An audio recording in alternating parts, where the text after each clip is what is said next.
हमारा आज का टॉपिक है 1857 का विद्रोह। 1857 के विद्रोह के प्रमुख कारण क्या थे? सबसे पहले हम इस पर एक नजर डाल लें। राजनीतिक कारण, आर्थिक कारण, सामाजिक धार्मिक कारण, सैन्य कारण और हर घटना का, खासतौर पर विद्रोह का एक तात्कालिक कारण तो होता ही है। तो इतिहास की लगभग सभी धाराएं जो किसी भी विद्रोह के लिए जिम्मेदार होती हैं, 1857 में आपको वो सब देखने को मिलेंगी। राजनैतिक, सामाजिक, आर्थिक, धार्मिक। 1857 के विद्रोह में राजनीतिक कारणों में 4 पॉइंट हमारे पास हैं। मुगल बादशाह, अवध, डलहौजी की हड़प नीति और डलहौजी के द्वारा ही नियुक्त किया गया इनाम कमीशन। कैसे इन चारों कारणों ने भारत के राजनीतिक नेतृत्व को, देसी नेतृत्व को अंग्रेजों के खिलाफ किया। तो मुगल बादशाह जब 1803 में अंग्रेजों के संरक्षण में आ गए थे, या ये कहिए कि मुगल पेंशनर बन गए थे, तभी से उनकी राजनीतिक जो ओहदा था वो निश्चित तौर पर घट गया था। लेकिन फिर भी अंग्रेज उनके साथ थोड़ा सम्मानजनक व्यवहार करते थे। लेकिन धीरे धीरे अंग्रेजों ने दरबार में मुगल बादशाह को वो सम्मान देना बंद कर दिया। पहले ब्रिटिश रेजिडेंट ने दरबार में खड़े रहने से इनकार कर दिया। फिर उन्होंने मुगल बादशाह के द्वारा के अधिकारों में कटौती कर दी। मुगल बादशाह कोई ग्रांट नहीं दे सकते थे, कोई नजराना नहीं दे सकते थे। धीरे धीरे मुगल बादशाह को यह स्पष्ट कर दिया गया कि अब वो नाम मात्र के बादशाह हैं। और लॉर्ड डलहौजी ने बहादुर शाह जफर को बहुत साफ शब्दों में ये बोला कि वो अंतिम होंगे, ना तो उन्हें अपना उत्तराधिकारी नियुक्त करने का अधिकार होगा और ना ही उनके बाद उनके वंशजों को लाल किले का या मुगल सम्राट का जो उपाधि थी उसका प्रयोग करने का अधिकार होगा। तो निश्चित तौर पर मुगल बादशाह के लिए अपमानजनक था। अवध, जो कि अंग्रेजों का सबसे वफादार राज्य माना जाता था और हमेशा उसने अंग्रेजों की किसी भी प्रकार के संकट में, खासतौर पर आर्थिक संकट में मदद करी थी। अवध का जब विलय हुआ कुशासन के आधार पर, नवाब वाजिद अली शाह को हटाया गया, तो अंग्रेजों के सबसे जो मजबूत समर्थक थे भारतीय शासक, उनका विश्वास भी थोड़ा डगमगा गया कि अगर अवध का विलय हो सकता है तो फिर कोई भी सुरक्षित नहीं है।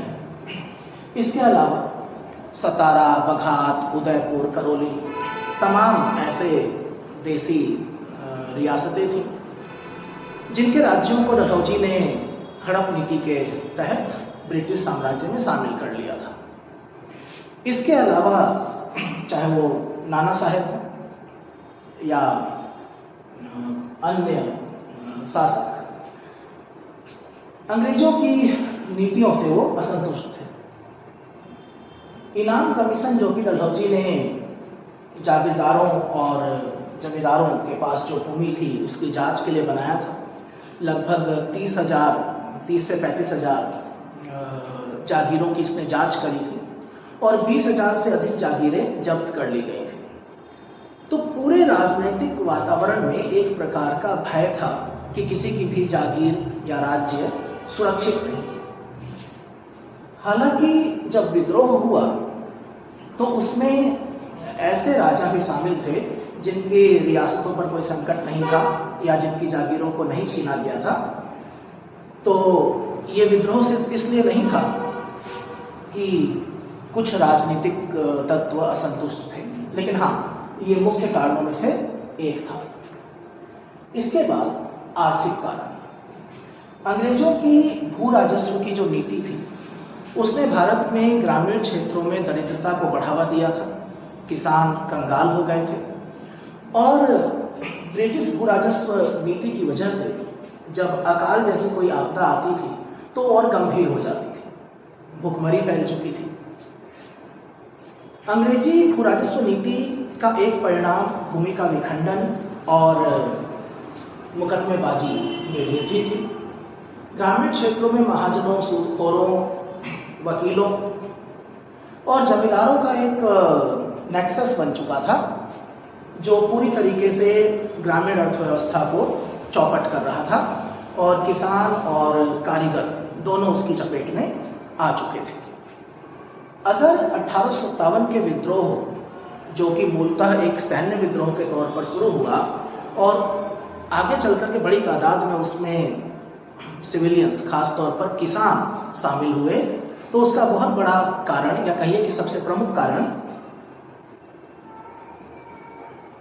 स्थायी बंदोबस्त से लेकर के महालवाड़ी व्यवस्था से लेकर के रैयतवाड़ी जैसी व्यवस्थाएं थी, जिन्होंने भारतीय किसानों का खून चूस लिया था। सामाजिक धार्मिक कारणों में अंग्रेजों की कुछ नीतियां, चाहे वो लॉर्ड विलियम बेंटिंक के समय की हों, चाहे डलहौजी के समय की हों, समाज सुधार की नीतियां कुछ हद तक उनके विरोध में गई, क्योंकि कुछ भारतीयों ने उसे अपने धर्म के ऊपर एक प्रहार के तौर पर समझा। दरअसल भारत में जो सामाजिक कुरीतियां थीं, लोग उनको कुरीतियां ना मान करके अपने धर्म का एक हिस्सा मानते थे। तो जब अंग्रेजों ने उन सामाजिक बुराइयों को दूर करने का प्रयास किया, तो लोगों ने उसको अपने धर्म के ऊपर एक आक्रमण के तौर पर लिया। इसके अलावा 1813 के चार्टर के पास हो जाने के बाद, जिससे ईसाई मिशनरीज को भारत में आने का मौका मिला, और ईसाई मिशनरियों ने स्कूलों से लेकर के और कारागारों तक न सिर्फ अपने धर्म का प्रचार किया, लोगों को ईसाई भी बनाया, और इसके साथ साथ उन्होंने हिंदुओं और मुसलमानों को ये भी समझाया कि उनके धर्म कितने खराब हैं। तो लोगों के लिए बड़ा अपमानजनक था। लॉर्ड लेक्स लोकी कानून या धार्मिक अयोग्यता कानून, इसने भी भारतीयों के मन में संशय उत्पन्न किया, क्योंकि इस कानून के माध्यम से ये स्पष्ट कर दिया गया कि यदि कोई व्यक्ति धर्म परिवर्तन कर लेता है, कोई हिंदू यदि ईसाई बन जाता है, तो उसकी जो पैतृक संपत्ति है उसमें उसके अधिकार सुरक्षित रहेंगे।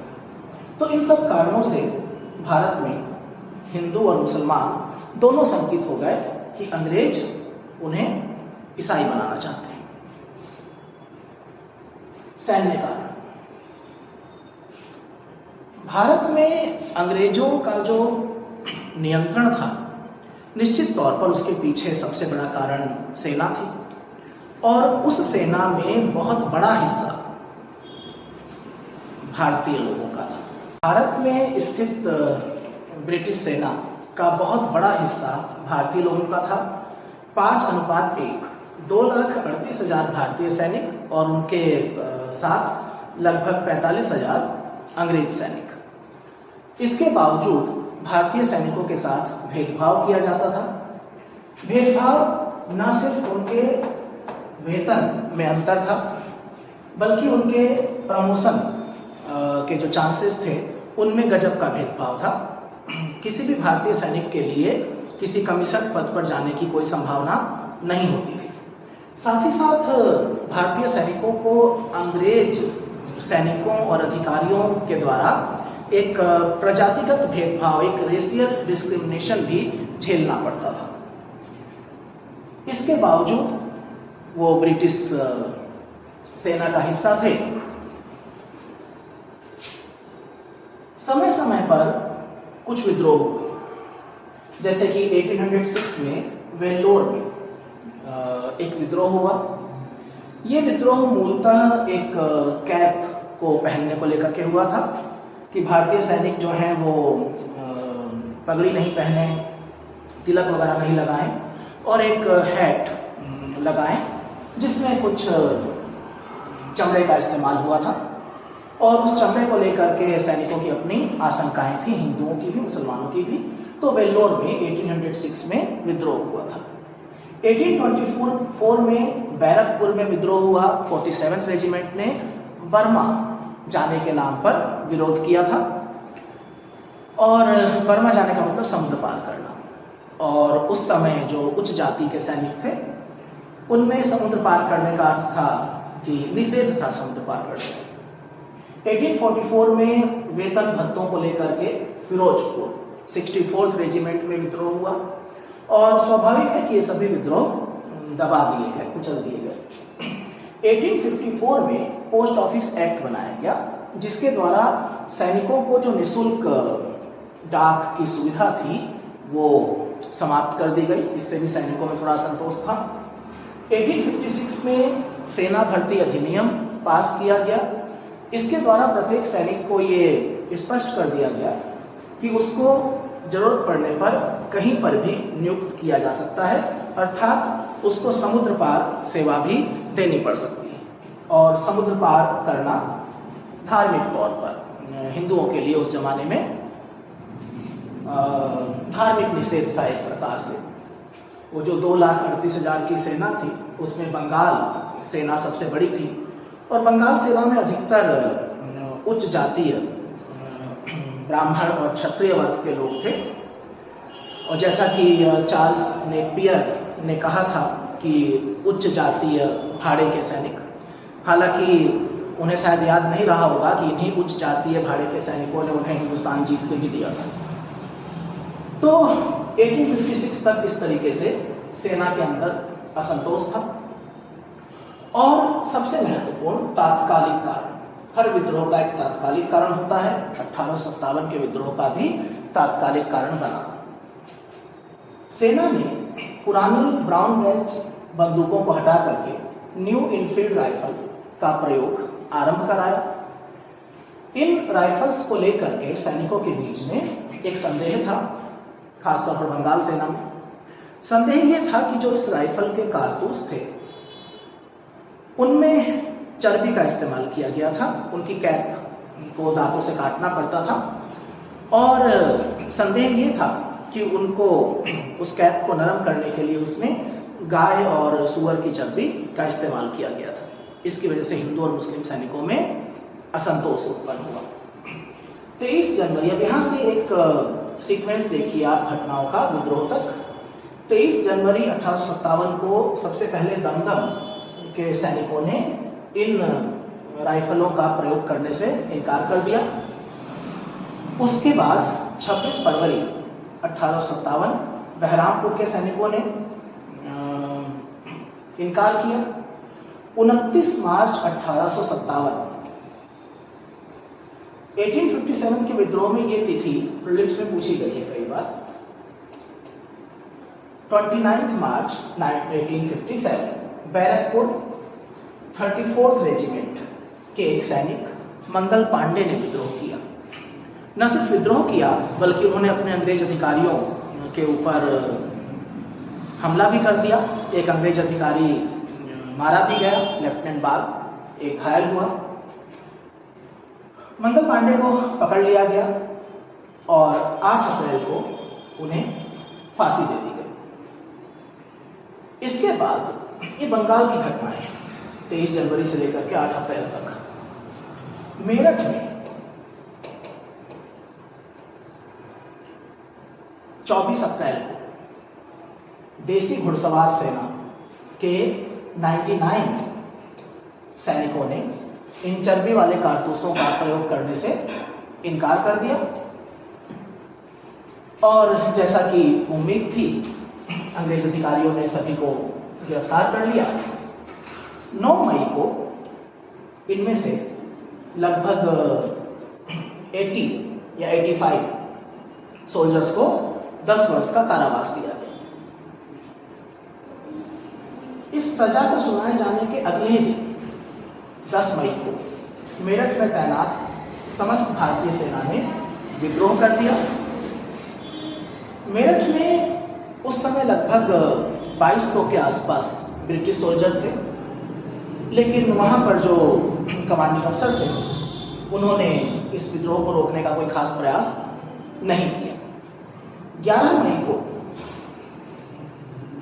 ये लोग दिल्ली पहुंच गए और थोड़े बहुत प्रतिरोध के बाद, जैसे कि विलोबी जो कि दिल्ली में शस्त्रागार का उसके नियंत्रण में था शस्त्रागार, उसने थोड़ा बहुत प्रयास किया, किंतु 12 मई तक दिल्ली विद्रोहियों के कब्जे में आ गई। बहादुर शाह जफर को विद्रोहियों ने अपना नेता घोषित कर दिया। एक छोटी सी काउंसिल बना दी गई जो विद्रोह के ऊपर आगे कार्रवाई करे। तो इस तरीके से राजनीतिक, आर्थिक, सामाजिक, सैनिक तमाम कारण थे जिसकी वजह से 1857 का विद्रोह हुआ। प्रारंभिक परीक्षा के लिए ये पॉइंट आप अगर दिमाग में रखेंगे तो प्रश्न सही हो जाएगा। इस लेक्चर के साथ मैं एक वर्कबुक डालूंगा, आपको मैं यहाँ पर दिखा भी दूंगा वर्कबुक किस तरीके से आपको इस्तेमाल करनी है, उसे आप डाउनलोड भी कर लीजिएगा और वो आपके नोट्स बन जाएंगे। विद्रोह के कारणों के बाद हमें समझना है कि विद्रोह का प्रसार कैसे हुआ, किन किन स्थानों पर ये विद्रोह फैला, वहाँ पर विद्रोह का नेतृत्व किसने किया, फिर जब अंग्रेजों ने पलटवार किया विद्रोह को दबाने के लिए तो किन किन अधिकारियों का उसमें क्या रोल था। उसके बाद हम समझेंगे कि इस विद्रोह असफल हो गया, अंग्रेजों ने विद्रोह दबा दिया, असफलता के कारण क्या थे, और अंत में हम देखेंगे कि इस विद्रोह का स्वरूप, नेचर क्या था। नेचर को समझने के बाद ये सैन्य विद्रोह था या हिंदू और मुसलमानों का षड्यंत्र था ईसाइयों के खिलाफ, जैसा कि कुछ लोगों ने कहा, तो विद्रोह का स्वरूप समझने के बाद हम कुछ सामान्य जानकारियां, जैसे कि इस विद्रोह के ऊपर कुछ किताबें लिखी गई हैं, उनके नाम देखेंगे। इस तरीके से प्रीलिम्स के लिए आप इसको समझ सकते हैं।